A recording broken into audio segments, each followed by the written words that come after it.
ஃப்ரான்ஸில் கார் ஓட்டுறவங்க மியூசிக் கேட்டுக்கிட்டு கார் ஓட்டினா 35 யூரோ அமாண்ட் அப்படின்ட்டு ப்ரீமியர் ஜூலைலேருந்து ஒரு ரூல்ஸ் வருது அப்படின்னு சொல்லிட்டு ஒரு நியூஸ் ஒன்று வந்துருந்துருக்கு. ஸோ அது உண்மையா பொய்யா அப்படிங்கிற ஒரு கேள்வி வந்துருச்சு. அதுக்கு தான் பதில் சொல்கிற வீடியோ இது. அந்த விஷயம் பொய் தான்.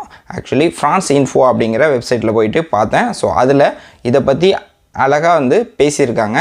ஸோ இந்த விஷயம் பார்த்திங்கன்னா மியூசிக் கேட்டுக்கிட்டு காரில் டிரைவர் வண்டியை ஓட்டினா அது ஃபைன் கிடையாது, எந்த விதமான குற்றமும் கிடையாது.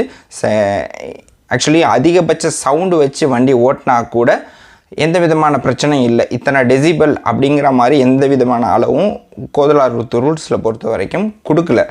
பட் என்ன சொல்கிறாங்க அப்படின்னா, உங்களுடைய சவுண்டு, நீங்கள் வைக்கக்கூடிய சவுண்டு பார்த்தீங்கன்னா, நீங்கள் வெளியிலேருந்து ஃபார் எக்ஸாம்பிள் ஒரு பொம்பியே வருது, ஒரு ஆம்புலன்ஸ் வருது, அது உங்கள் காதுக்கு கேட்கணும். ஓகேவா?